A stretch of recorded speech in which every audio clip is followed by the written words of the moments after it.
Yes, that's what I'm working on. Now, whoops, excuse me. Okay.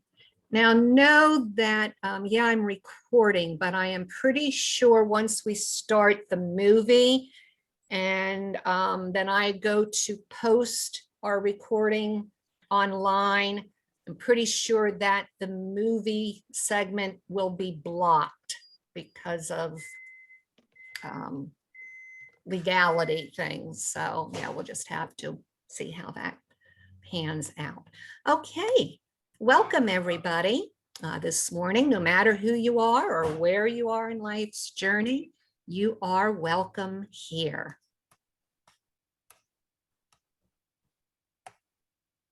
This morning, I have some opening words that I found on Jay's Facebook page, and I believe Jay found it on Yvette Wilson Barnes' Facebook page. And so I want to give credit to Yvette Wilson Barnes and also to Jay for sharing it this morning. And here I will read it and you can follow along. Darling, you are a work of art. You have the ability to fully display beauty apart from vanity, influence apart from manipulation, style apart from materialism, kindness apart from passivity, strength apart from competition, and dignity without degradation. You are a catalyst to transform the world around you through your wit, wisdom, character, and courage, all the while creating beauty and embodying love. You are not only interesting, but original, not only good enough, but exceptional, not just here, but here for a purpose.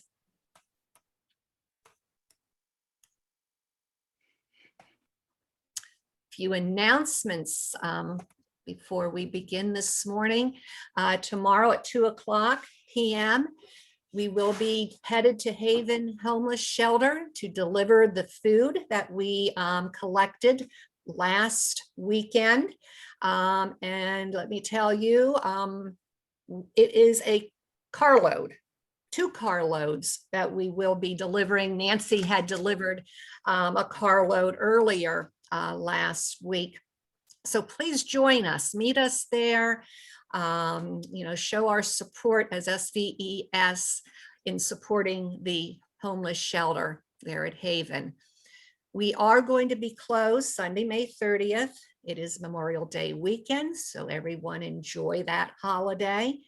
Sunday, June 6th, we will be closed. There are several of us who will be on vacation out of state. And so we thought, okay, nice way to sort of segue into returning Sunday, June 13th, where we will be in person at the Heater Community Center in Lewisburg. It's our welcome back, as well as a membership business meeting. And this is the time for your board, your committee chairs to tell our members, what's going on, what we have planned, and then also get our membership to offer their own feedback on some of the things that they would like to see happen at SVES. We will be making the attempt to not live stream, but to also have a Zoom presence for those who are a distance and won't be able to meet with us in person. $500 check to Haven Ministry also. Oh, yes. Mike wants to remind everyone that we are also donating $500 to the Haven Homeless Shelter. The society is doing that. Also want to tell you that Jay has a program this morning at 11 o'clock at the Ethical Culture Society of Westchester, located in New York. The Scramble for Africa sounds really interesting, and the link, if you would like to join in on that platform talk with the folks at Ethical Culture Society of Westchester and with Jay.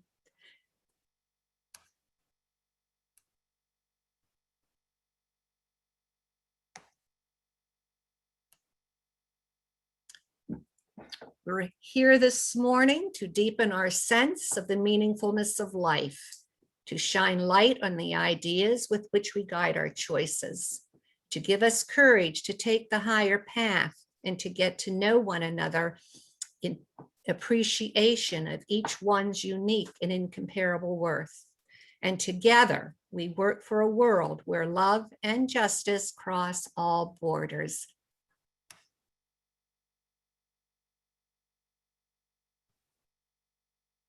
And if you would join me, unmute yourselves or not, for our affirmation. We affirm the worth, dignity, and uniqueness of every human being. Thank you, Aviv, that was lovely. Thank you. Yay. Okay, this morning we do have Shay Eaton. Shay's a member of Susquehanna Valley Ethical Society, and she's a rising senior at Susquehanna University. She is our little activist. She has been quite active on campus, and I love viewing her Facebook pages. She has many, great postings on, all things related to social justice issues. And this morning's program, I believe, is one that she took a course. And this was something that one of her instructors had at one of her classes and greatly interested her, and she wanted to share it with us. And so here she is. And Shay, I'm going to turn off my screen share.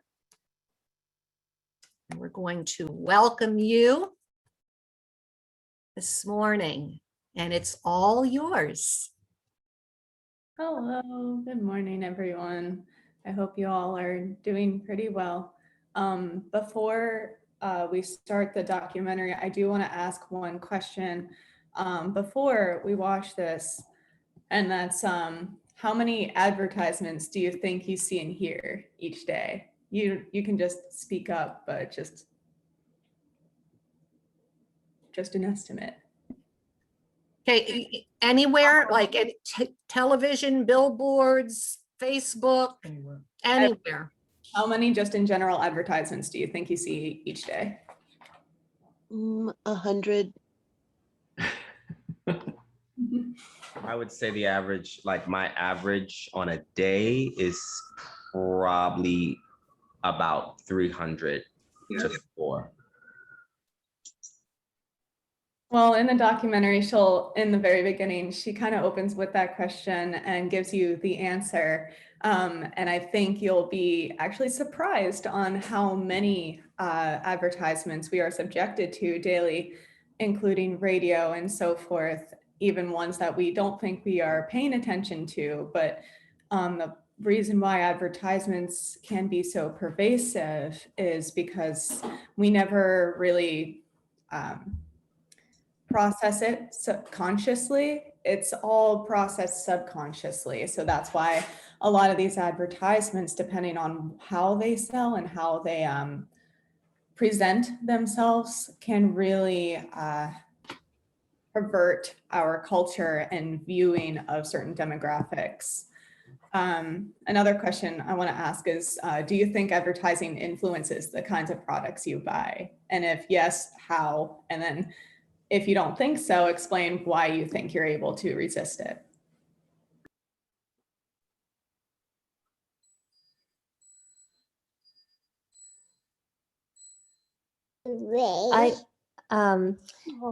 I'm often aware of advertising influencing me sometimes with things like eco-friendly and organic, and it's like speaking to something in me, and it's like, I don't know, Amir, we talk about this a lot. It's just another advertising gimmick to get you to buy products, and we're just eating it up.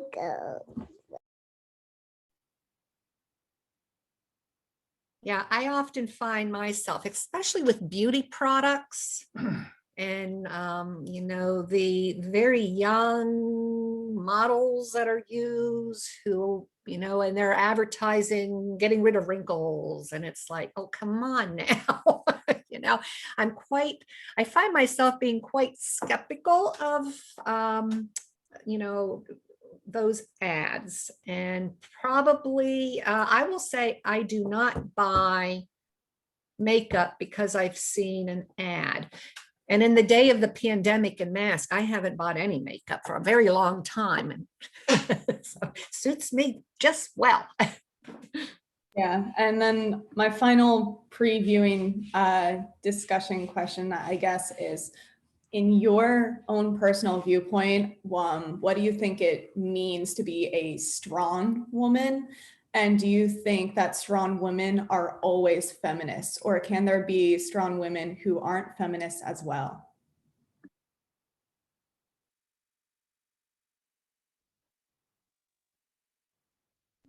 Can I just ask a question before we answer that? Can you define feminist? Because I identify as a feminist, but I don't know, right?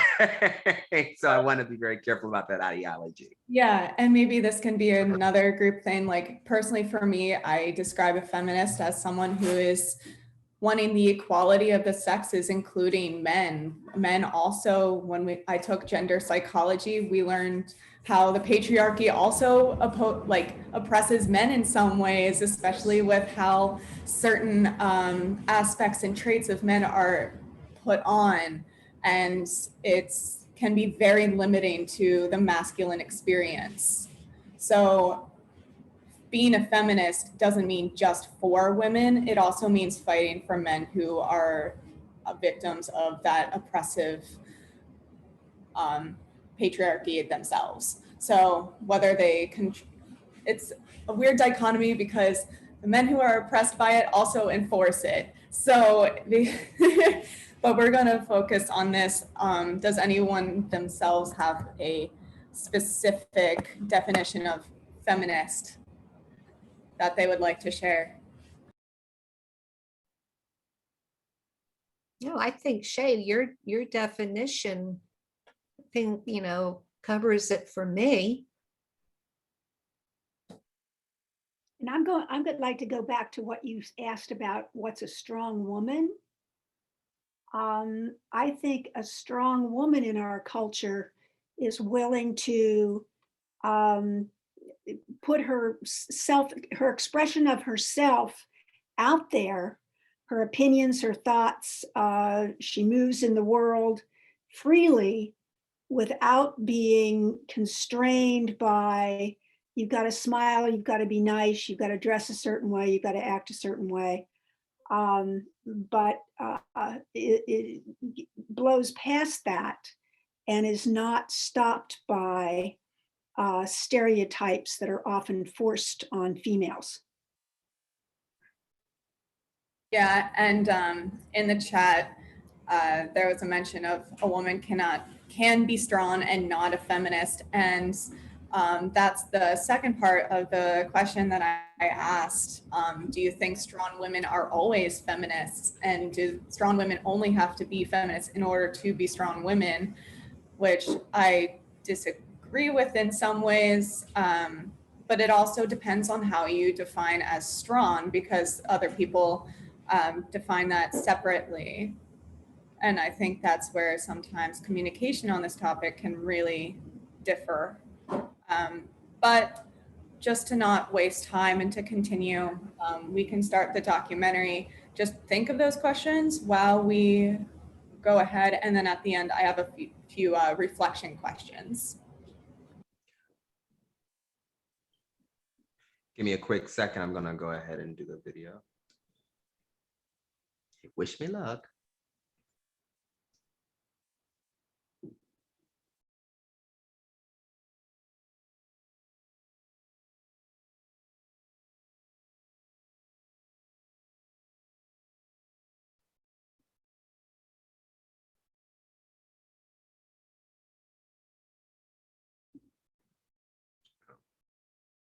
Hold on. All right. Post. Oh, share sound. There it is. Oh, I forgot something.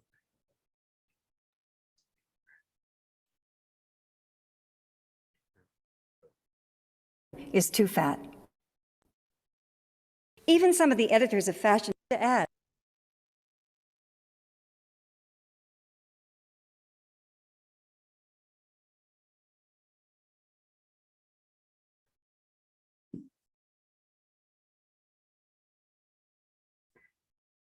I started collecting ads in the late 1960s.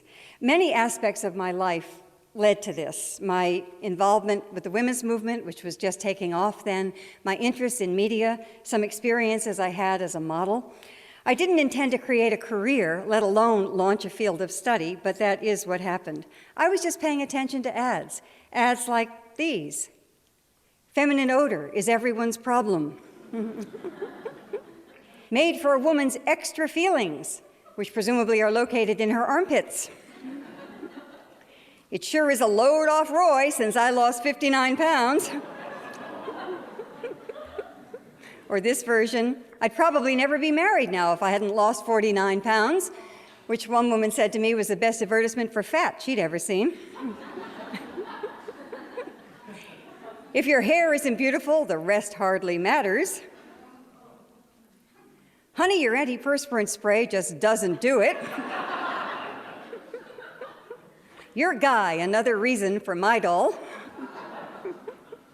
My boyfriend said he loved me from my mind. I was never so insulted in my life. She's built like all our products, heavy where she has to take the strain. This was an ad for construction material. And keep her where she belongs. So these were just some of the ads that I noticed and saw out there, and I cut them out and put them on my refrigerator, and eventually I had a kind of collage of ads. And I started to see a pattern, a kind of statement about what it meant to be a woman in the culture. And eventually I bought a camera and a copy stand, and I started to make slides of these ads and to give a presentation about it. In 1979, I made my first film, Killing Us Softly, Advertising's Image of Women. In 1987, I remade it as Still Killing Us Softly, and then again in 2000 as Killing Us Softly 3. And now, here we are a decade or so into the new millennium.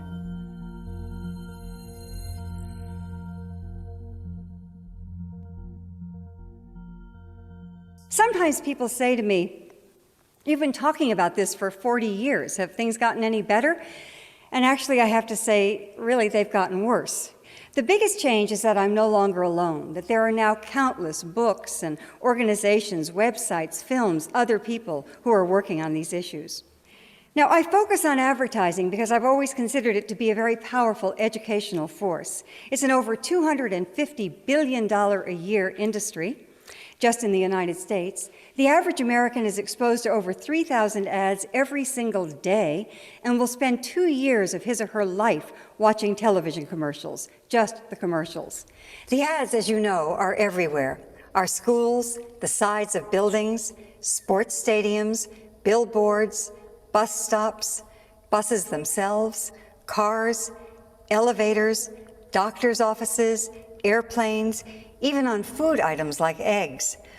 Almost every aspect of popular culture is really all about marketing. Hey! Who drove the freaking yellow Camaro? Huh? There's a car on the lawn!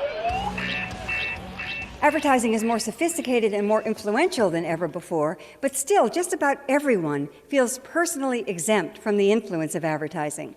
So wherever I go, what I hear more than anything else is, "Oh, I don't pay attention to ads, I just tune them out. They have no effect on me." Now, I hear this most often from people wearing Budweiser caps, but that's another story. Another reason we believe we're not influenced is that advertising's influence is quick, it's cumulative, and for the most part, it's subconscious. As the editor-in-chief of Advertising Age, again the major publication of the advertising industry, once said, "Only 8% of an ad's message is received by the conscious mind. The rest is worked and reworked deep within the recesses of the brain." So it's not just that we see these images once or twice or even 100 times. They stay with us and we process them mostly subconsciously. They create an environment that we all swim in as fish swim in water. And just as it's difficult to be healthy in a toxic physical environment, if we're breathing poisoned air, for example, or drinking polluted water, so it's difficult to be healthy in what I call a toxic cultural environment, an environment that surrounds us with unhealthy images and that constantly sacrifices our health and our sense of well-being for the sake of profit. Ads sell more than products. They sell values, they sell images, they sell concepts of love and sexuality, of success, and perhaps most important, of normalcy. To a great extent, they tell us who we are and who we should be. Well, what does advertising tell us about women? It tells us, as it always has, that what's most important is how we look. So the first thing the advertisers do is surround us with the image of ideal female beauty. Women learn from a very early age that we must spend enormous amounts of time, energy, and above all, money, striving to achieve this look and feeling ashamed and guilty when we fail. And failure is inevitable because the ideal is based on absolute flawlessness. She never has any lines or wrinkles. She certainly has no scars or blemishes. Indeed, she has no pores. And the most important aspect of this flawlessness is that it cannot be achieved. No one looks like this, including her. And this is the truth. No one looks like this. The supermodel Cindy Crawford once said, "I wish I looked like Cindy Crawford." She doesn't, she couldn't, because this is a look that's been created for years through airbrushing and cosmetics, but these days it's done through the magic of computer retouching. Now, computers have been used to alter images for quite some time. Way back in 1989, Oprah Winfrey's head was put on Anne Margaret's body for a TV guide cover. Neither woman gave permission, by the way. And this happens all the time. So we might be looking at a TV commercial and think we're seeing one woman, but we're really seeing four. One woman's face, another woman's hair, another woman's hands, another woman's legs. 4 or 5 women put together to look like one perfect woman. This was a cover for Lucky magazine that we did, where it was 4 images to make 1 image. They preferred her over this model, and we went ahead and pieced together a new girl as a result, or out of all of those. Even the loveliest celebrities are transformed by computer. Keira Knightley is given a bigger bust. Jessica Alba is made smaller. Kelly Clarkson, well, this isn't interesting. It says slim down your way, but she in fact slimmed down the Photoshop way. You almost never see a photograph of a woman considered beautiful that hasn't been Photoshopped. Every picture has been worked on some 20, 30 rounds, going back and forth between the retouchers and the client and the agency. They are perfected to death. The Dove commercial, called Evolution, dramatically illustrates that the image is constructed. It is not real.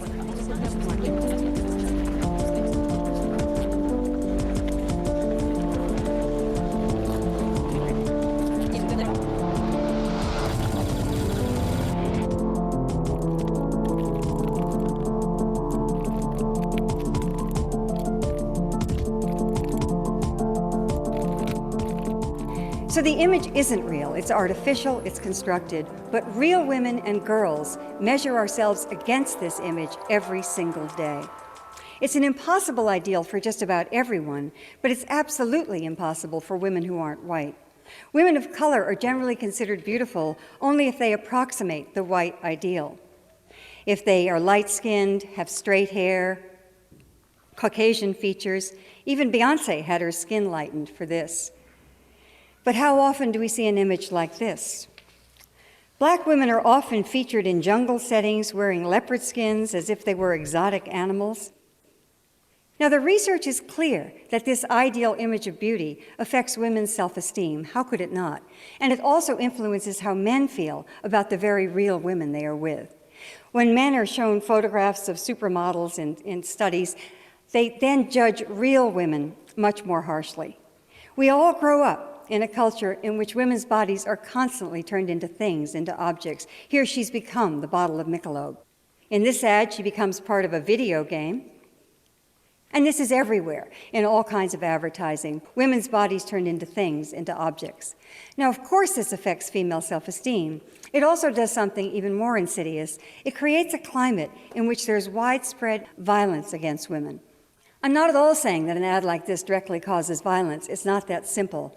But turning a human being into a thing is almost always the first step toward justifying violence against that person. We see this with racism, we see it with homophobia, we see it with terrorism. It's always the same process. The person is dehumanized and violence then becomes inevitable. And that step is already and constantly taken with women. So the violence, the abuse, is partly the chilling but logical result of this kind of objectification. Now, women are objectified in many ways. A Heineken commercial turns a woman into a keg of beer, a frat boy's dream.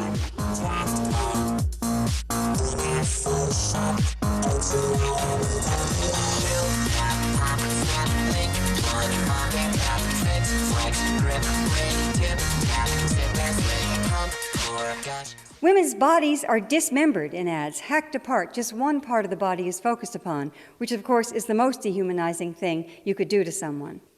Everywhere we look, women's bodies turned into things and often just parts of things. Most often when the body is dismembered, the focus is on breasts, since we are a culture obsessed with breasts, and breasts are used to sell absolutely everything. The most dependable fishing line in the world. Fishing lines, cameras. Women are constantly told we must change our lives by increasing our breast size, and the stakes are high. Does your husband wish you had larger breasts? And if he does, the implication of this ad is very clear. You better change your body, as opposed to changing your husband. This is an old ad, of course, but the message hasn't changed very much. The marketing strategy of some bra makers, like Wonder Bra, has been based on this idea for years. This is the famous Eva Herzegovina ad from the 1990s. More recently, they claim that the breasts of this woman got so big that they cracked the glass on this display. Or this ingenious one, where the revolving street ad won't go to the next ad because the woman's breasts are too big to get past the edge. And when a new bra isn't enough, there's always surgery. Meet the artists that create the designer faces. In fact, there's been a dramatic increase in recent years in the amount of cosmetic procedures, 91% of which are performed on women. From 1997 to 2007, these procedures overall rose 457% to almost 12 million per year. This includes a 754% increase in non-surgical procedures like Botox and laser treatments, mostly for the face, and a 114% increase in actual surgeries like breast implants, liposuction, and eyelid surgery, now more than 2 million a year. I've even heard of some parents giving their daughters breast implants as high school graduation presents. This ad for breast enhancement says, "You know that feeling when you find the perfect fit, and we're not talking jeans," and gives some of the options available. Now, most women who have breast implants lose sensation in their breasts, so their breasts become an object of someone else's pleasure rather than pleasurable in themselves. The woman quite literally moves from being a subject to being an object. But women learn very early on that our breasts are never going to be okay. This ad ran in lots of women and teen magazines quite some time ago, but its message is sadly current. This is the whole ad, and I'll read you the copy. Your breasts may be too big, too saggy, too pert, too flat, too full, too far apart, too close together, too A-cup, too lopsided, too jiggly, too pale, too padded, too pointy, too pendulous, or just too mosquito bites. But with depth styling products, at least you can have your hair the way you want it. And of course, according to this ad, there is no way to have acceptable breasts. And girls are getting the message these days so young that they need to be impossibly beautiful, hot, sexy, extremely thin, and they also get the message that they're going to fail, that there's no way to really achieve it. Girls tend to feel fine about themselves when they're 8, 9, 10 years old, but they hit adolescence and they hit a wall. And certainly part of this wall is this terrible emphasis on physical perfection. Men's bodies are rarely dismembered in ads, more than they used to be, but still it tends to come as a shock. This ad ran quite some time ago in Vanity Fair and many other magazines. All of these images are from the national mainstream media. But at the time when this ad ran, it was so shocking that the ad itself got national media coverage. It's a good thing it got some coverage, I suppose. Reporters called me up from all around the country and said, "Look, they're doing the same thing to men they've always done to women." Well, not quite. They'd be doing the same thing to men they've always done to women if there were copy with this ad that went like this. Your penis may be too small, too droopy, too limp, too lopsided, too narrow, too fat, too pale, too pointy, too blunt, or just 2 inches. But at least you can have a great pair of jeans. It would never happen, nor should it. And believe me, this is not the kind of equality I'm fighting for. I don't want them to do this to men any more than to women, but I think we can learn something from these 2 ads, one of which did happen, one of which never would. And what they show us very vividly is that men and women inhabit very different worlds. Men basically don't live in a world in which their bodies are routinely scrutinized, criticized, and judged, whereas women and girls do. So girls learn early on that they're going to be judged first and foremost by how they look. This ad from a teen magazine said, he said the first thing he noticed was your great personality. He lied. So girls get the message it's never going to be their great personality. It's going to be how they look in jeans. Raising your hand is only one way to get attention in a 300-seat lecture hall. Basically, we're told that women are acceptable only if we're young, thin, white, or at least light-skinned, perfectly groomed and polished, plucked and shaved, and any deviation from this ideal is met with a lot of contempt and hostility. Women who are considered ugly are ridiculed in advertising campaigns, such as this one for a premium light beer, beer goggles, number 2. And the point of this ad is that the beer is only 2.9%, so there's less danger that the man will hook up with an ugly woman. So these ads are meant to be funny, but the message to girls and women is clear. If you're not conventionally beautiful, you're an object of ridicule and contempt. Your worth depends on how you look. You're going to be graded on a curve. This contempt for women who do not measure up is waiting for all of us, of course, eventually as we age. So no wonder there's such terror of showing any signs of aging. And this fear of aging starts so early. Who knew that by age 15 your skin had already retired? How sad that it's all downhill after 15. These days, the greatest contempt is for women who are considered in the least bit overweight. And pop culture delights in ridiculing and mocking celebrities who've gained weight. The basic message to girls is the one in this ad. At the top it says, the more you subtract, the more you add. What a horrible message. Now this is a fashion ad. They're talking about simplicity in fashion, but she's also incredibly thin. And look at her body language. She looks as if she's trying to disappear. And I think this is the message that girls get when they reach adolescence, that they should disappear. On the deepest level, the obsession with thinness is about cutting girls down to size. And what could say this more vividly than this relatively new size in women's clothing, size 0 and size 00? Imagine a man going into a clothing store and asking for anything in a size 0, but our girls are taught to aspire to become nothing. So no wonder we have an epidemic of eating disorders in our country and increasingly throughout the world. I've been talking about this for a very long time, and I keep thinking that the models can't get any thinner, but they do. They get thinner and thinner and thinner. This is Anna Carolina Reston, who died a year ago of anorexia, weighing 88 pounds, and at the time she was still modeling. So the models literally cannot get any thinner. So Photoshop is brought to the rescue. There was a lot of publicity recently around this image of model Philippa Hamilton being digitally altered, making her head bigger than her pelvis, an anatomical impossibility. This is what she actually looks like. Soon after her contract was terminated, she claimed, "They fired me because they said I was overweight and couldn't fit in their clothes anymore." So fashion designers think this woman is too fat. Even some of the editors of fashion magazines have become concerned recently. Alexandra Shulman, the editor of British Vogue, recently accused some of the world's leading designers of pushing ever thinner models into the fashion magazines, despite rising concern about eating disorders. What she said is that the designers send clothing that's so small, size 00, that most models, even thin models, cannot fit into these clothes. And so they have to use extraordinarily thin models. And in fact, she said Vogue sometimes has to retouch photos these days to make the models look larger than they actually are. Recently, there was a huge response to this tiny photo in an issue of Glamour magazine. This tiny photo of a woman who has a little bit of a belly. And the editor of Glamour said that she was flooded with emails from women filled with joy at seeing a woman like this in a fashion magazine. Because basically the body type, the only one that we see as acceptable or desirable, is one that fewer than 5% of American women have. This is genetic. You can't diet yourself into this body type, at least not for long, any more than you can make yourself taller. The models are very tall, they're genetically thin.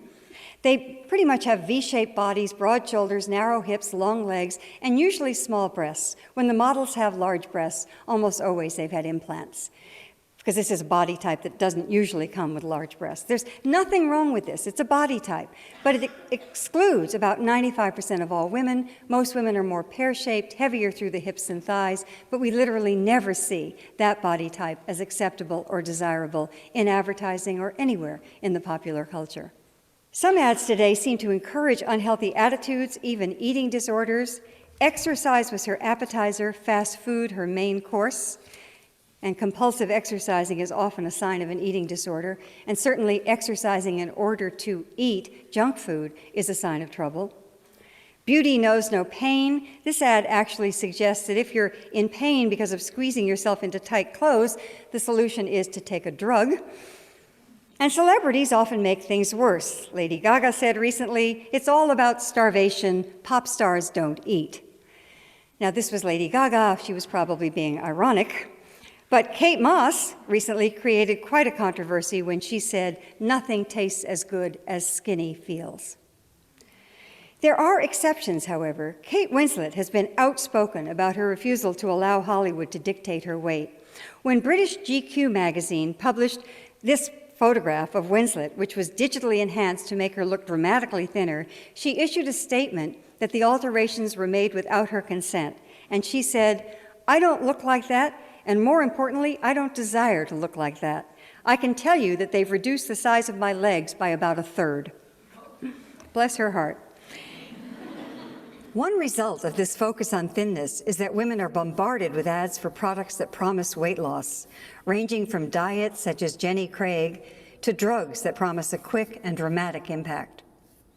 Eat all you want and still lose weight. That's right. Eat all you want and still lose weight. And we couldn't say it on TV if it wasn't true. These products, these diet products, are often dangerous. In fact, they can kill you, and at best, they do not work. 95% of dieters not only regain whatever weight they lose within 5 years, they go on to gain more. Dieting is always a bad idea. Now, I'm well aware of the fact that obesity is a huge problem in our culture, that a third of adult Americans are obese, 2/3 are overweight, the rates for kids are skyrocketing. But the solution isn't to make our girls hate themselves and starve themselves. Obesity is a very complicated problem. There's a huge genetic factor, and there are many other factors as well: racism, poverty, the amount of time we spend in front of television sets, all of that. But the solution to obesity and to the obsession with thinness are related in that they involve our need to transform our attitudes as a culture about food and about the way we eat. But that's very difficult to do in a culture that teaches all of us, women especially, but men increasingly, to hate our bodies. In recent years, eating has become a moral issue for women. Women have been made to feel ashamed of eating, ashamed of having an appetite for food, and language that used to describe sexual activity now describes eating. Respect yourself in the morning. This is kind of an amazing ad, really. If you look at this woman, she's unbelievably thin. You can see her ribs. I want to beg her to eat those croissants. She needs them. But the ad is clearly saying that if she does, she's going to hate herself in the morning. It used to be that respecting yourself in the morning had to do with sexual activity, not with what you had to eat the day before, but that's all turned around. So if a woman comes back from a weekend these days and says she was bad, we assume she broke her diet, not that she did something unusual sexually. The menage a trois we're made to feel ashamed of is with Ben and Jerry. Now, the more guilty women are made to feel about eating, the more erotic the ads for food become. I've always had a love affair with food. I think I've tasted every flavor imaginable. But there's something about the Western bacon. It reminds me of being in high school, sneaking out before dinner to savor that sweet, spicy sauce, and leaving no evidence behind. We're made to feel disconnected from our bodies And then the advertisers offer us food as a way to connect, as a way to have a kind of relationship. Smooth, rich, and good for you. If it were a man, you'd marry him. Especially a romantic relationship. Your lips look so lonely. May I keep them company? And the copy says, the most seductive cookie ever. What is going on here? This is a cookie.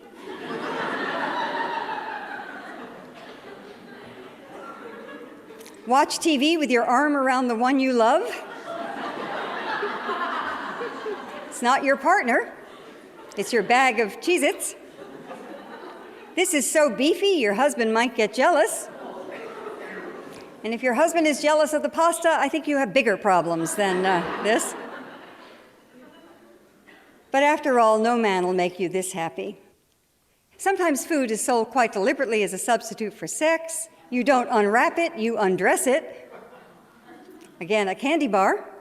You could have a menage a trois with a cookie, I suppose. How bad do you want it? And if you were any more satisfied, you'd blush. Pretty amazing, but I have hundreds of ads like this. As the media and advertising become global, the American image of ideal beauty is everywhere, transforming cultural differences. So the model in commercials and in ads throughout the world is young, thin, white, and usually blonde and blue-eyed, no matter what colors and shapes are the people looking on. Ann Becker's famous study found a sharp rise in eating disorders among young women in Fiji soon after the introduction of television to the culture. Our popular culture seems to have the ability to make women anywhere and everywhere feel absolutely terrible about themselves. But there's far more going on than just an obsession with thinness. Cutting girls down to size also means silencing them. And girls are often pictured in ads, particularly in teen magazines, with their hands over their mouths, or their mouths covered in one way or another, or with copy like this, score high on nonverbal skills. Soft colors. Let your eyes be heard without making a sound. The body language of girls is usually passive, vulnerable, and very different from the body language of boys and men. Women are often shown in very silly poses, whereas men are generally afforded dignity and strength, even as children. Women are told that it's sexy to be like a little girl, and grown women are infantilized in many ways throughout advertising, fashion, and the popular culture in general. So we often get grown women dressed like children or acting like children in one way or another. We also often see models whose heads seem a little bigger than their bodies in a very childlike way. Their eyes are very big, so they have very childlike features, although they might be on an adult woman's body. In this ad for Lee Jeans, I'm sure this model is over 18, but she's certainly meant to look as if she's younger, and this is certainly meant to evoke child pornography with the man with the camera in the background, the popsicle, the whole thing. So now the flip side is the increasing sexualization of little girls.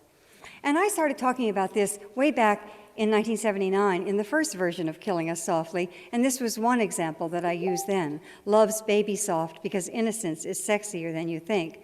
But these images have become much more extreme and much more commonplace since. This is Miley Cyrus's sister, Noah, who's 9 years old, and this is not a Halloween outfit. She was at a benefit, an AIDS benefit. Padded bras and thong panties for 7-year-olds are now sold in major department stores, and the latest product is high heels for babies before they can even walk. Now, not to leave boys out, there are t-shirts for toddlers that say things like Pimp Squad. At the same time that we allow our children to be sexualized, we refuse to educate them about sex. The United States is the only developed nation in the world that doesn't teach sex education in the schools, and our children pay a very high price. We have the highest rates of teen pregnancy and the highest rates of sexually transmitted illnesses by far in the developed world. Children and teens are awash in sexual images and messages. Images that used to belong to the world of pornography are now commonplace. This is an ad for jeans, although something seems to be missing. Sex is also often presented as a dirty joke in advertising and throughout the popular culture. It's a very juvenile approach to sex that we often see. Don't feel bad, our servers won't go down on you either. And at the same time that we have these blatant sexual messages throughout the media, there's no emphasis on relationships or on intimacy, and we have to fight to get accurate sex education into our schools. The problem isn't sex, it's the culture's pornographic attitude towards sex. It's the trivialization of sex. And nowhere is sex more trivialized than in advertising, where by definition it is used to sell everything. Hot, too hot to cook. Now she was ready for something different.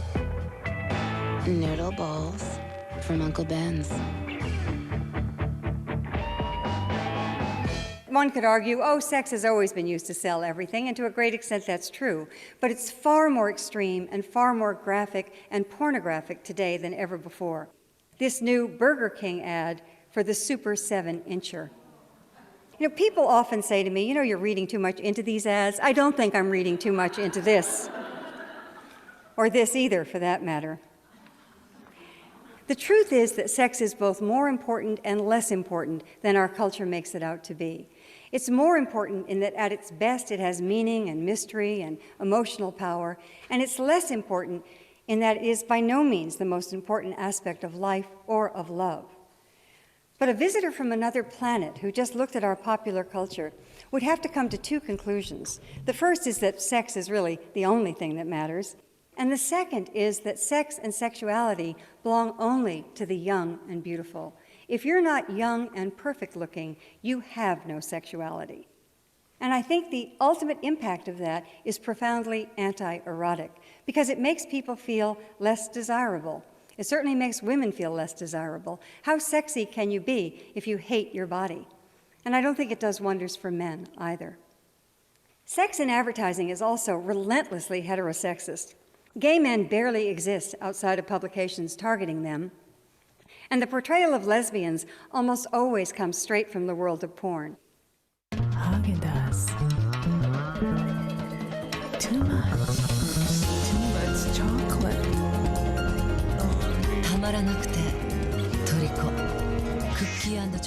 The internet has given everyone easy access to pornography. Pornography these days is not just accessible, it's really inescapable, and therefore more acceptable, and the language and the images of porn have become mainstream.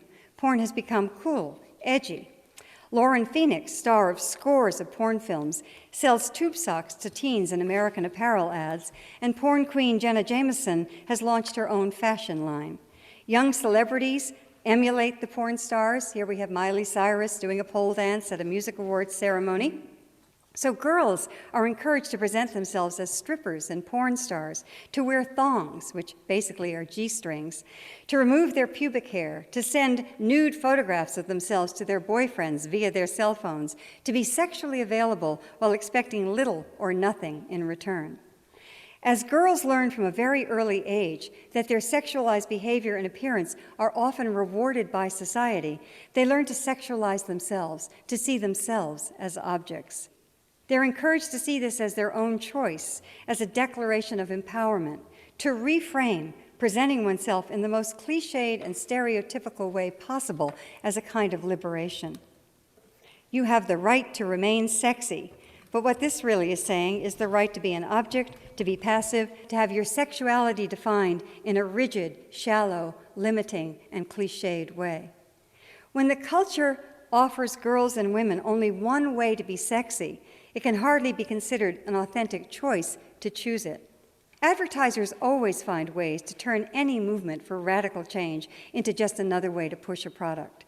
Some of the ads in my collection from years ago co-opted and trivialized the women's movement. Relax and enjoy the revolution. This is an ad for flavored douches. So you're out to change the world, we can do it together, and this is an ad for shoe polish.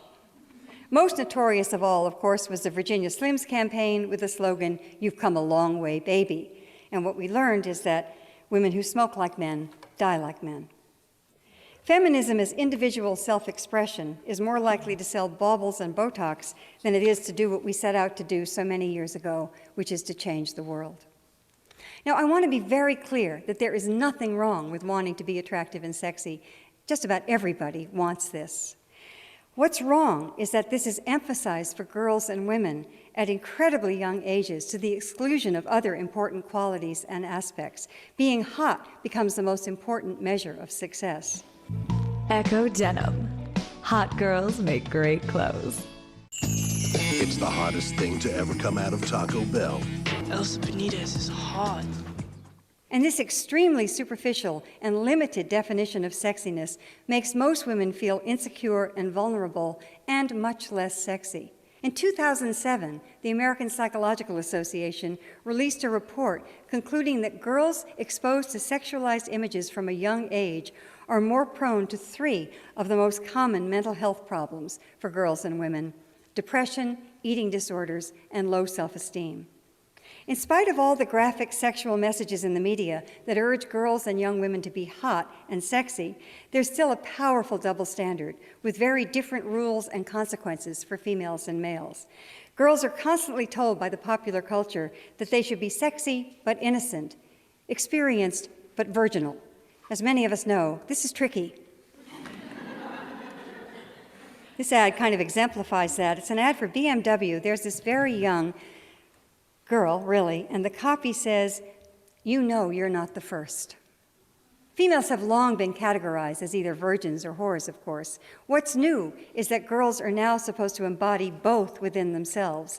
This creates an impossible double bind. In the same way that the girdles and the corsets of the past have been replaced by an internalized standard even more suffocating, so the sexual repression of the past has been replaced by something in some ways even more demanding and constricting.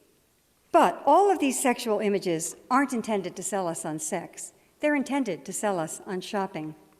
They're designed to promote consumerism, not just in childhood, but throughout our lives. One of the major ways that advertising accomplishes this is by linking sex and products, of course, and by sexualizing products. Not only are people objectified in ads, but products are sexualized. We're encouraged to feel passion for our products rather than our partners. I just want to eat you up. Look, I really like you, but you're giving me mixed signals. This is an amazing ad that ran not long ago in some of the upscale, glossy women's magazines, Vogue, Harper's Bazaar. This young man is kneeling in front of this extremely thin woman. Again, we don't see her face, that's irrelevant.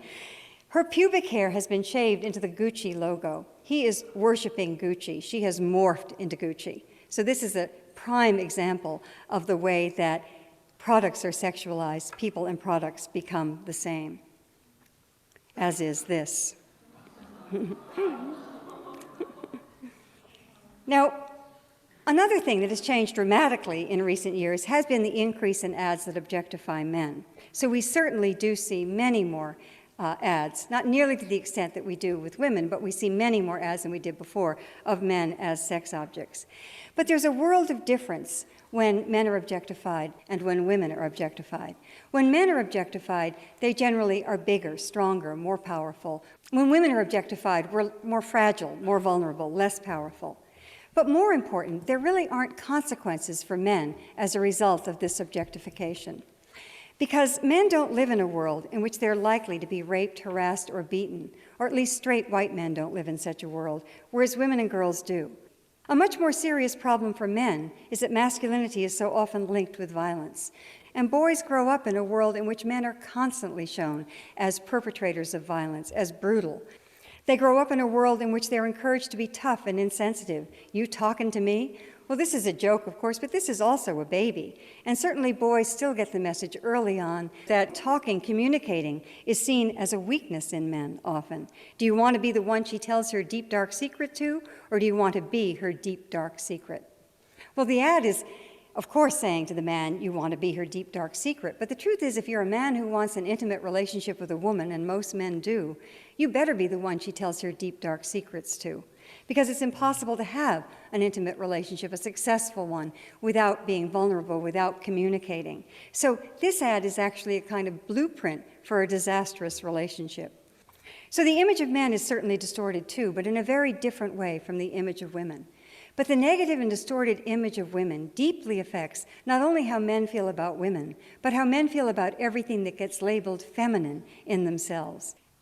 You're looking at my feminine side. And he's, of course, referring to the girly tattoo on his bicep. But what the ad is saying to young men, this is a cigarette ad, it's aimed at teenagers and young men. It's saying to them, you better not have a feminine side. There better not be anything about you that could be in the least bit considered feminine. So what it's expressing is not only contempt for women, but contempt for all things considered feminine. And human qualities, qualities that we all share, that we all need, that we all have the potential to develop, get divided up and polarized and labeled masculine and feminine. And then the feminine is consistently devalued, which causes women to devalue ourselves and each other, and it causes men to devalue not only women, but also all those qualities that get labeled feminine by the culture. And by that I mean qualities like compassion, cooperation, empathy, intuition, sensitivity. We may give lip service to these qualities, but they have very low priority in our society, and men are still very rigidly socialized to repress these human qualities in themselves at enormous cost to all of us. Now, when you have this kind of definition of femininity, the passive, submissive definition, and this kind of brutal image of masculinity, inevitably, of course, this leads to violence. It leads to violence in real life, and we certainly see a great deal of violent images throughout the popular culture. There's been a trend in recent years that I call the romantic stranger. In these ads, the woman is outdoors, alone, there's a shadowy figure lurking in the background, and always the idea is that a romance is about to take place. This one says, "Let the adventure begin." Now, I think I speak for most women here today when I say that when I'm outdoors alone and there's a shadowy figure lurking in the background, romance is the last thing on my mind. So what this does, and ads like this do, is they eroticize violence. The research is absolutely clear that violent images affect us. There is no doubt about that. These violent images make some people more aggressive. They desensitize just about everybody. They make most people more likely to blame the victim. And the most dangerous thing to do is to eroticize violence. When you link sex with violence, that's the most dangerous. And that, of course, happens over and over again. So often it's hard to tell, is this an embrace or is it an attack? Many ads these days feature women in bondage, symbolic or otherwise. Some ads normalize and trivialize battering. And battering is the single greatest cause of injury to women in America. Some ads even seem to depict murder, and 1/3 of all the women who are murdered in our country are killed by their male partners, their husbands. Now, this is a terrible fact for all of us, but until we face it, we're not going to be able to do anything about it. The truth is, most men are not violent. Overwhelmingly, most men are not violent, but many men are afraid to speak out against it, are afraid to support women, are afraid to challenge other men.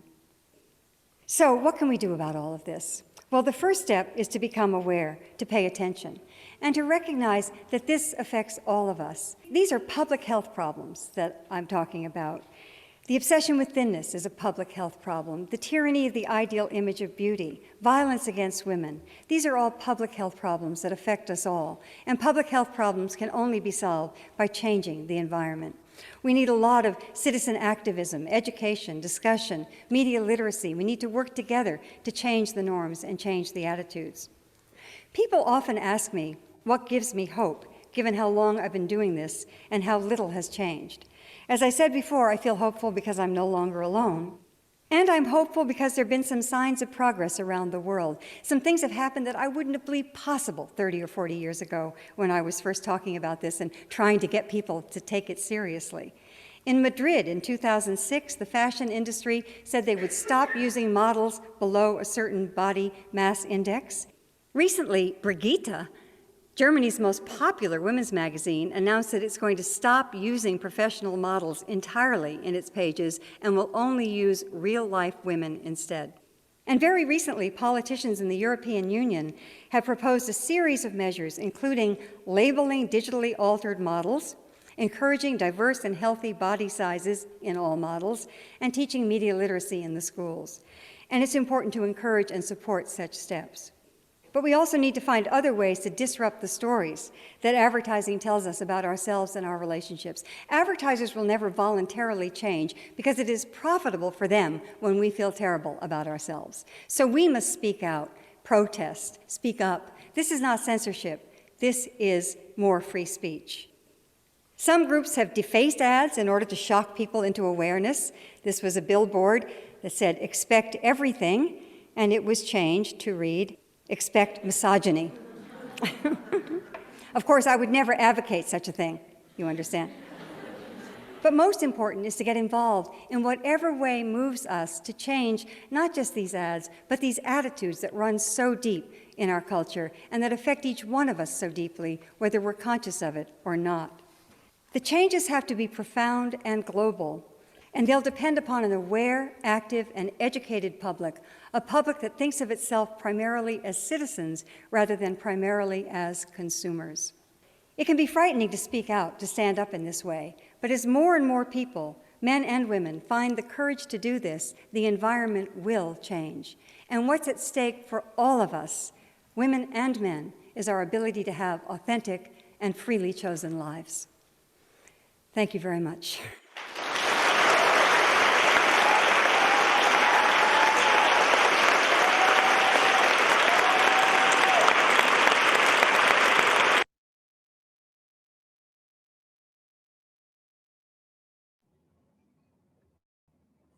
So welcome back from that documentary. Does anyone have any thoughts or comments that they feel strongly about sharing? Penny, go ahead. Well, you know what? Fred and I do not normally watch network television. So a lot of those ads, you know, the more recent ads are new to me, and it's shocking. You know, there's no other way of saying it. It's shocking. The few times that we have to, you know, we're watching television because we're traveling and such, it's always amazing to me to see the level that they keep pushing. And the only thing I can say about that is it must be getting the results they're looking for, because it gets pushed and pushed and pushed. And it's going to get to the point where they're just going to show, you know, intimate moments, and they're going to say, you'll only get this if you buy this, basically. And that's a scary thing, that people could be swayed so easily. This is the very reason why neither of my children ever were exposed to network television in my home.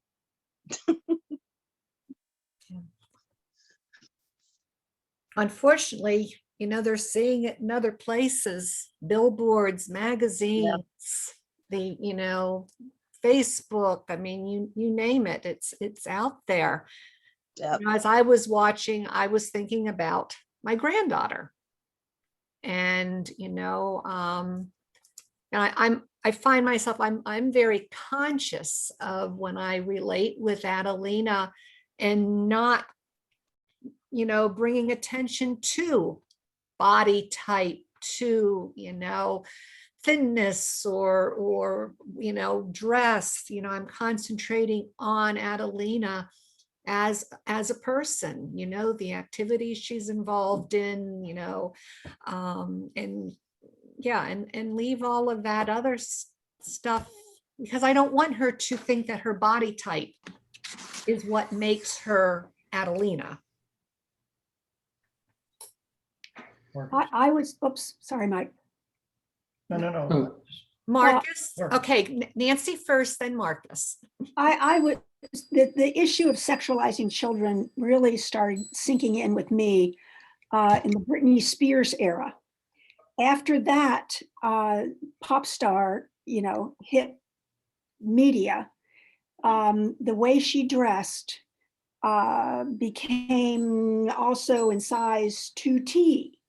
And little girls were starting to look like streetwalkers. And I would look at these kids and I would think, why are mothers buying these clothes for their girls?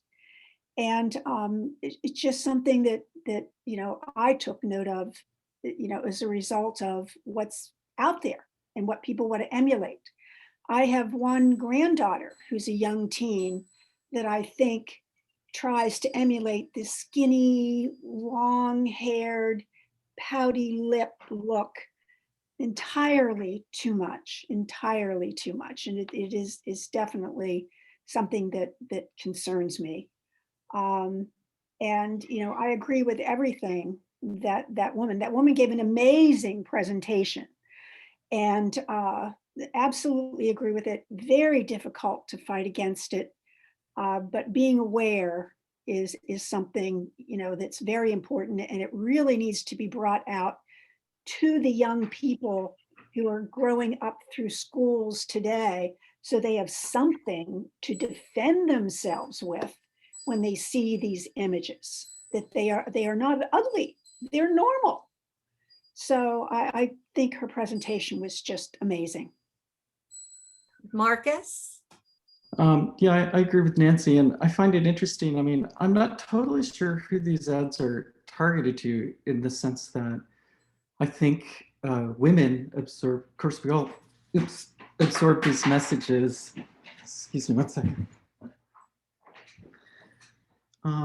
But men and women, boys and girls. And so girls buy these magazines because they like the way the models look, just like men, I guess, like the way the models look. So, so who's driving this? Is it the advertisers or is it the consumers?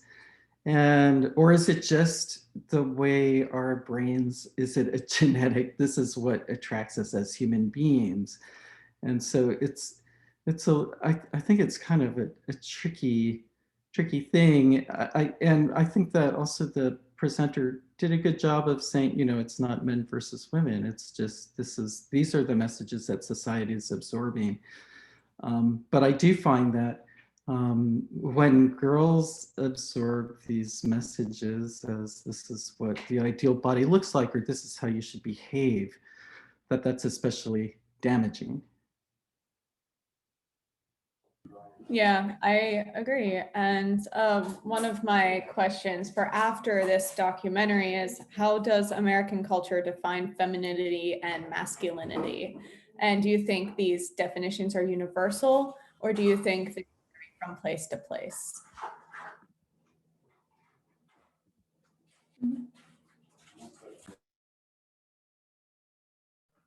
You don't have to raise your hand. You can just start talking.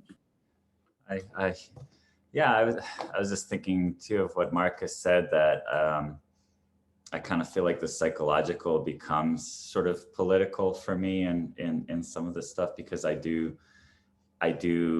worry about sort of consumers driving some of these things as well. Like if a single magazine were to decide to just not use models or to institute some sort of better guidelines, presumably another magazine would end up beating it in the free market, and it's sort of made me, it's one of the things that made me, whether liberal or not, like more thinking about regulations as kind of a solution to some of these issues in society, because I don't see how else, like that's a problem with media. Like they really are going after hits and views and the money, and like that's just not the way our free market is not set up, to say, oh, forget about profits, like we're going to do the right thing. Sometimes like if there's things, there may need to be some sort of ban or restrictions on how much you can Photoshop things and like how you portray people. I don't know, that's just sort of my general thinking about that. And I do think to Shay's point, like, it does over time probably shape our culture. Like body shapes and sizes did not used to, what used to be considered attractive in past generations, as we know, has changed like dramatically. People like even whether people consider tan or white skin like more attractive, or more rotund kind of figures were considered a sign of attractiveness in the past. So yeah, just my thoughts on that. Any other thoughts on the same question, or? Because I was thinking, so Amir's saying one solution is to kind of set regulations on the advertising industry, And I think another solution to combat it from another angle is education of children, especially it's kind of like critical thinking and digital literacy, those kinds of things, to teach children that you will see a lot of imagery in your life, and here's how you think about it critically and try to combat it in their psyche so that they're aware of it and know what to do with that information, because I don't think it's going to stop necessarily. So yeah. Annie? One of the aspects that I see is, it is marketing. Marketing creates a market. When we see how many people, especially around this area, are driving, four-door, four-wheel trucks that don't need them, that pay more for them than they do for their monthly mortgage or rent, that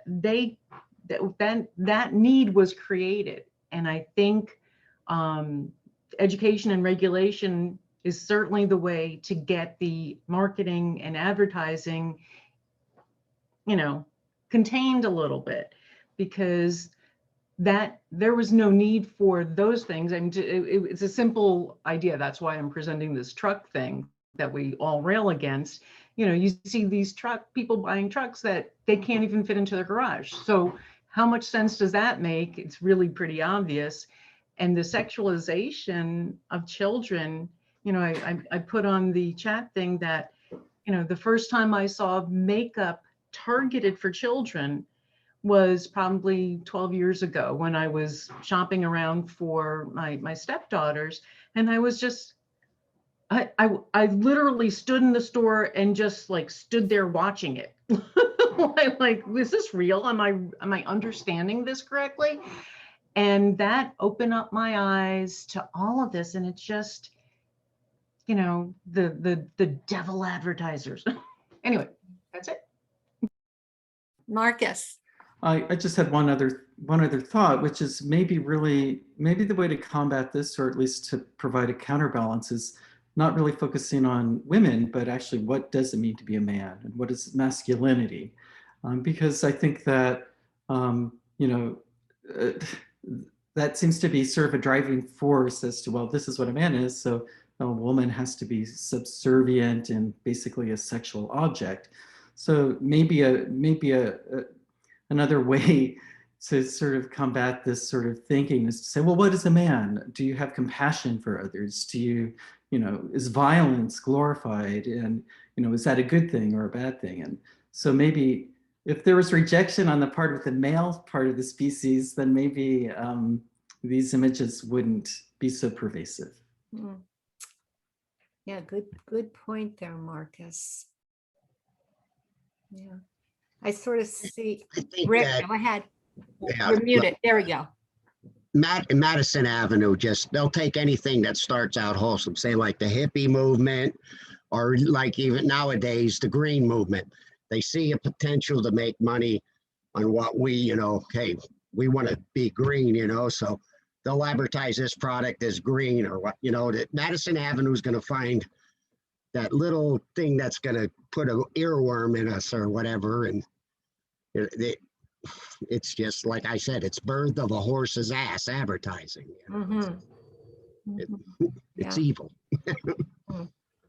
So another question I have then is, do you feel if our ideals of femininity and masculinity are learned, or are they natural? And I want you to really explain your reasoning.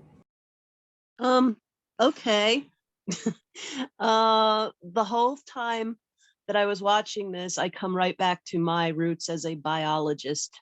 And first and foremost, human beings are wired for the purpose of putting the most genetic copies of themselves into subsequent generations. That is the absolute definition of fitness in evolutionary terms.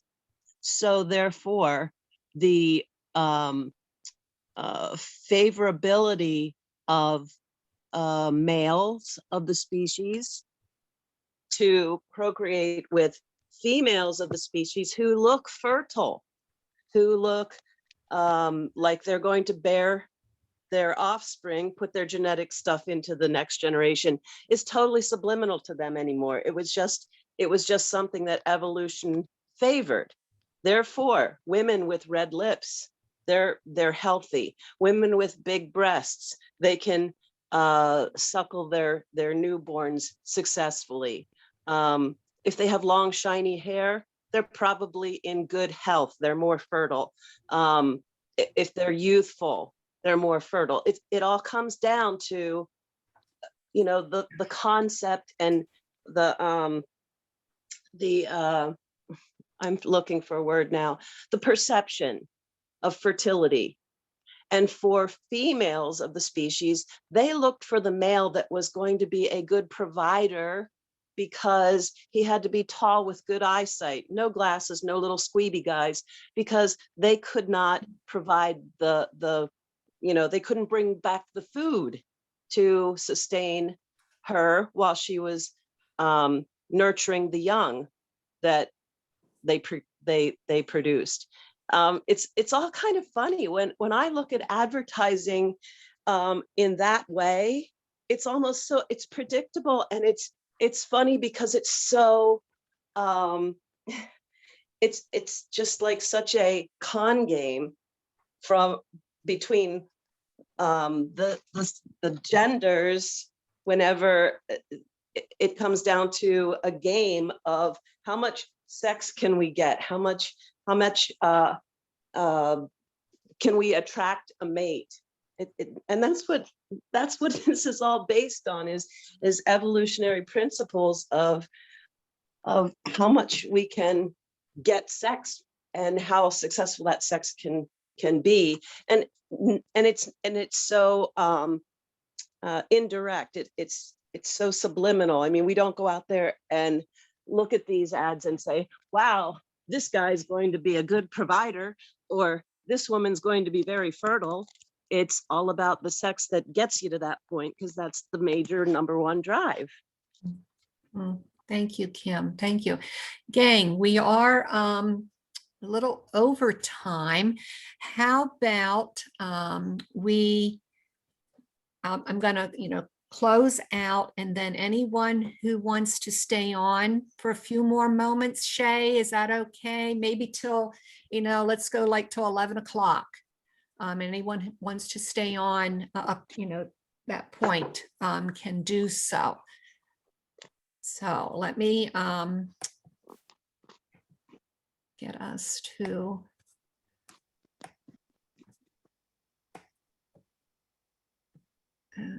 wait till I get there. Here we go. Okay. And oops. Oh, just when I thought that I was getting this correct. All right, there we go. Okay.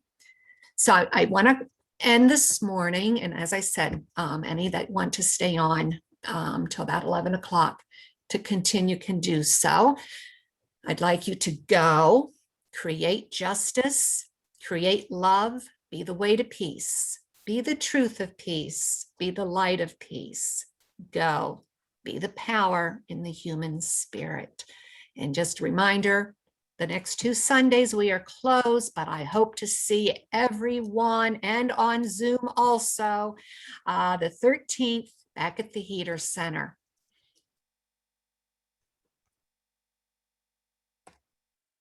Okay. So let's continue. Penny's got to get going. Okay. And Rick's going. Bye, Rick. Bye, Penny. Bye, Brian. I'm hanging out. Oh, okay. Okay, Rick. Great. I'll stay a few more minutes. Okay, wonderful, Justy. Good.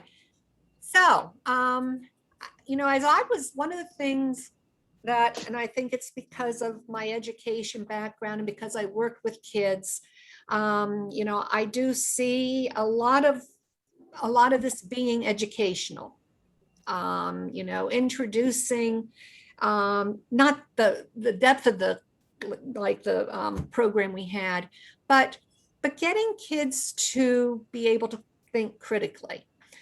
And I see that as being part of what we ethical culturists, Susquehanna Valley Ethical Society, I see that as kind of being our role, is creating critical thinkers.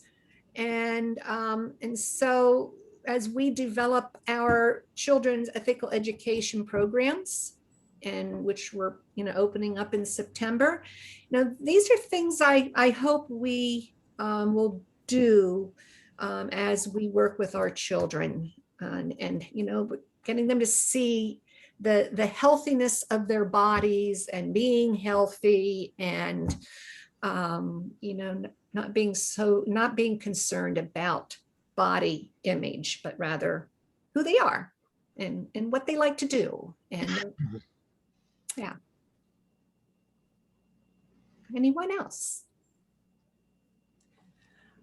Yeah, I guess I'm coming from it from a little bit different angle, being that I'm gender gifted.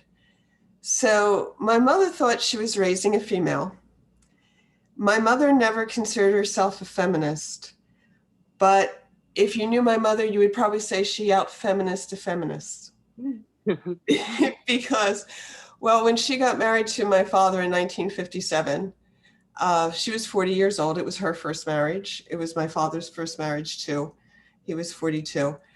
And she always told me, thinking that she was raising a girl, she always told me that you have to, sorry guys if this sounds insulting, but this is the kind of thing that my mother told me. You have to tell a man how it's going to be as soon as you get him. You have to straighten him out. Because he's been told he's the master. No, he's not. He's in charge. No, he's not. My mother always said about a relationship that it's a good marriage is a marriage of equals. It's a partnership between equals, and each one brings their own strength, whatever it is. And my father always said, "Mom's the boss." So, it was like such, so the messages that I got from society were very different, or, they always went through the filter of my mother, who I really respected so much, because she, when I would come home and I would say like some prejudice I would heard, my mom would say, well, you know what, that's men's problem. Feel sorry for them. So anytime a man tried to talk, I'm better than all you, I just felt like patting him on the head and saying, we are equals in that we're human, but my way of thinking is so superior to yours. Grow up someday, little sonny boy. So I didn't grow up with this, and I'm not trying to insult anybody, but I called it a downtrodden feminist attitude, because I was raised to believe with objective truth. And the objective truth was that we're all equal, no matter what our sex, gender identity, sexual, color, blah, blah, blah, because that's what nature does. And no human can interfere with that. What we're all fighting for is equity, and that's equal treatment, because that's what we do to each other. So it was a little bit different. Then being transgender,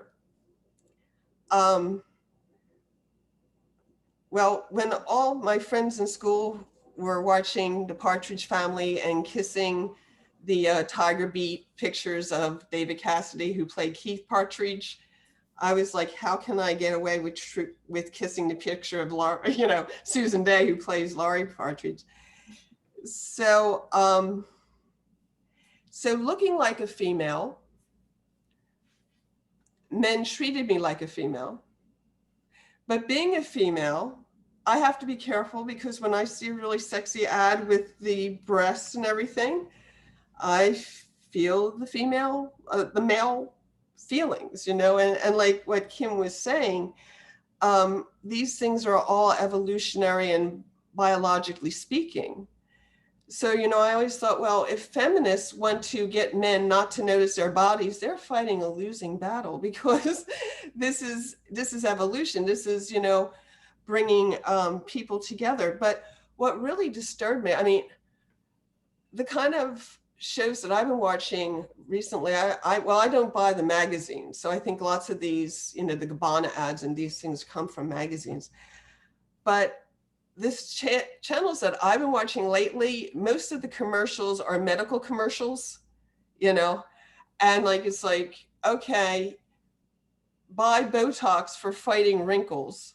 And then here are all the side effects. Oh, and one of them is death. Mm. It's like, okay, you wouldn't rather have the wrinkles than die, So, I mean, it's like a really thing, like I'm somewhere between the two sexes looking at this, and it's just a really weird perspective that I'm getting. But in these advertisements today, there were so many, I don't know. I mean, I don't know where this idea of submission and dominance come from, because biologically, I don't think it's there. I just always thought that men had to go out and be the protectors to protect the female who was raising the children, and then they ended up turning it against the people who they were supposed to protect, and so it ended up being violence against females. I don't know how you get away from that, but it's just such a perverted notion. And I was just seeing that, in the commercials, and especially the commercials she was showing first from the earlier days, from the 60s, like they were advertising for, it was targeted towards females, but you can almost tell like a man was written it, because it was like how he sees females, so it's not really for females. So it's really weird. Yeah. Yeah, I kind of can answer a little bit of that for Justy, the dominance and submission thing. And in today's world is a very, very terrifying concept that's come to light, is the idea of incels, which that's short for involuntary celibate. And it's a subgroup, a subculture of males who identify as heterosexuals, who are unsuccessful in their conquest of women for whatever reason, mostly because they're just, boorish idiots, can't have a conversation with a woman without talking to her breasts. Yeah. They've been steeped in a lot of times the online gaming culture, which hypersexualizes and victimizes women. And they're just socially inept in many ways. The person they want to emulate is a person named Elliot Rogers, who, if you remember, in about 2014, 15 maybe, went and did an entire manifesto on video and decried his rejection by beautiful women, because he felt that he deserved to have their bodies at will. And then he went and murdered these beautiful blonde sorority girls and what they call chads, which are the handsome, virile, stereotypical frat boys who have access to these women. He went and killed them because he was so angry that they wouldn't submit to him, and that these chads were in his way because they had nothing over him, so he felt. But this dominance and submission thing also goes back to, if you boil it down to evolutionary things, males, before we were civilized, would take females by force. And this whole rape culture with the, advertising with, the dark, shadowy male figure, that's just inflaming the whole incel thing. These men feel entitled to dominate and control and take physical possession of beautiful women.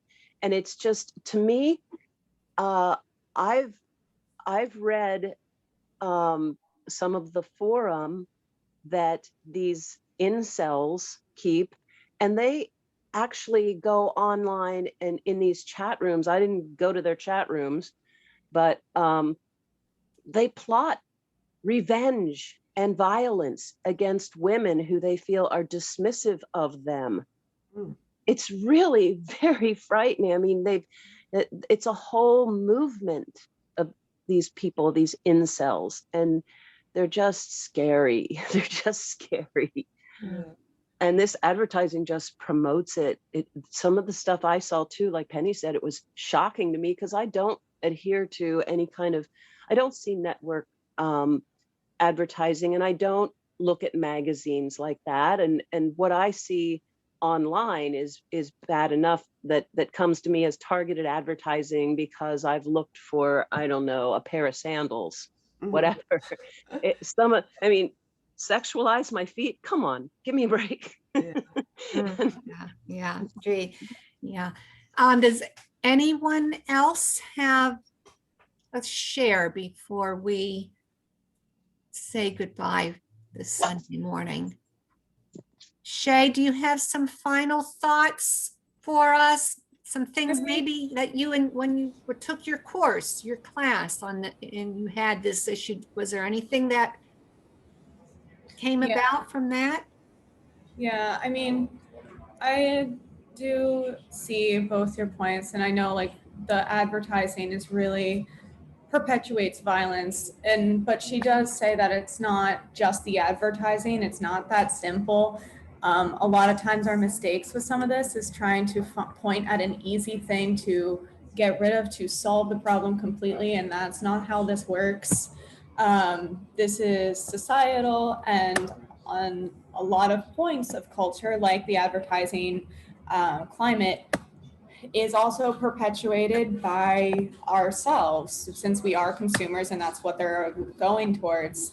But one thing, like it's biological thing, like it's true that men are more violent to women, but they insist that men can't help, like people who say it's biological insist that men can't help it because they're biologically programmed to be more violent. But the reality is, if men do have a greater biological propensity. That I can't speak right now.